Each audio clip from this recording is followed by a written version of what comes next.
តាមទៅនៅក្រុងកំពង់ធំតាមជាដូនទេសភាពជុំវិញនេះអីបងប្អូនអានេះរដូវប្រាំងតែប្រាំងតែឈើអត់អត់ដូចខែប្រាំង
ខ្ញុំបានមកដល់ហើយ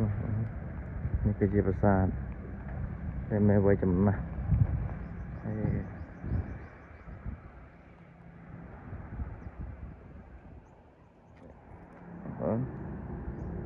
យថាប្រាសាទ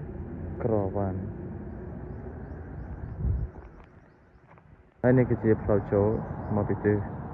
ខាងលិចបងប្អូនហើយជុំវិញនេះគឺជាប្រសិនទឹកដែលបត់ជុំវិញប្រាសាទដោយសារតែខែហ្នឹងខែប្រាំងរដូវហ្នឹងគឺលេងអស់ហើយអត់មានទឹកទេបងប្អូនសិនជាខែផ្សាអីគឺមានទឹកធម្មតាហ្នឹងជុំវិញគឺជាប្រសិនទឹកហើយបត់ជុំវិញប្រាសាទ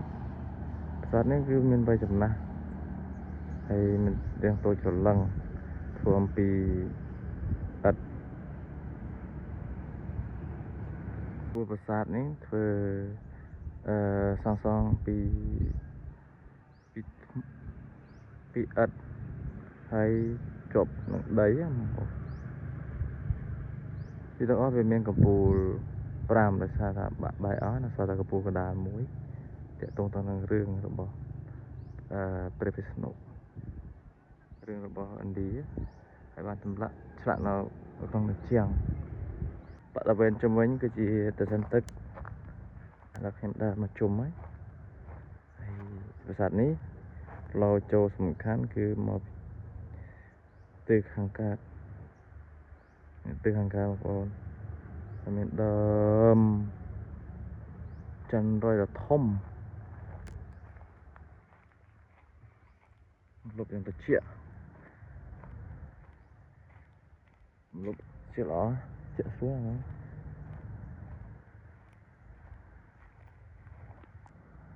ប្រាសាទនេះពូស្អាតជាងគេណាស្អាតមែនទេហើយមានជនបរទេសគាត់ជិះម៉ូតូមកពីក្រោយខ្ញុំដែរមិញគាត់ដាក់ម៉ូតូឈប់ជាមួយគ្នាហើយមួយទៀតគាត់ដើរនៅខាងក្រោយប្រាសាទខ្ញុំដើរចូលមកមុនណាចូលខាងកើតពីដើរចូលពីខាងកើតមកវិញឃើញមានកន្លែងរហាលនេះគឺគេសម្រាប់ធ្វើពិធីសាសនាផ្សេងដើម្បីមកប្រពនៅលើនេះរួចបានចូលទៅក្នុងឥឡូវក៏ខាត់ពេលយូរទាំងអស់គ្នាយើងចូលទៅមើលនៅក្នុងប្រាសាទទាំងអស់គ្នាតើមានចម្លាក់អីខ្លះឥឡូវខ្ញុំមកដល់ប្រាង្គកណ្ដាលហើយបងប្អូនយើងមកទស្សនាទាំងអស់គ្នាតើមានអីពិសេសនៅក្នុងនោះនេះគឺជាវត្ថុតម្កល់ហើយ នៅលើជញ្ជាំងហ្នឹងយើងឃើញមានចម្លាក់នេះគឺជារូបរបស់ព្រះបាទអត់គឺជារូបរបស់ព្រះវិស្ណុជារឿងរបស់ព្រះវិស្ណុមានកាន់ដំបងមានកាន់ខ្យងមានកាន់កងចក្រនេះជារូបព្រះវិស្ណុណាបងប្អូនហើយឆ្លាក់អំពីថ្មឥដ្ឋសំទោសបងពីឥដ្ឋជុំវិញមានទាំងអស់ហើយខាងស្ដាំដៃខ្ញុំនេះគឺជារូបរបស់ព្រះវិស្ណុគិតជិះលើគ្រុឌដែលគឺជាយានជំនិះសំខាន់របស់ទ្រង់ស្អាតទាំងអស់ស្អាតមែនទេណាទូបងបណ្ដា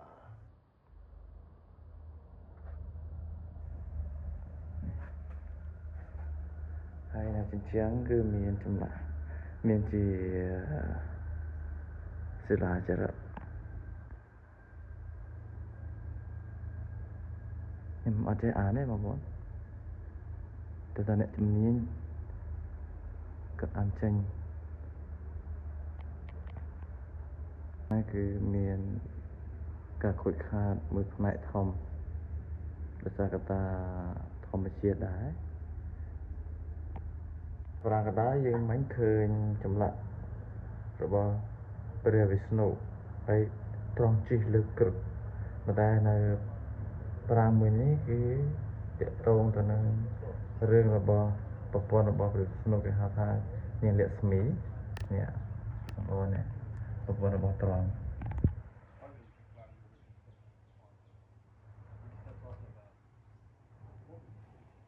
ធ្វើអំពីឥដ្ឋទាំងអស់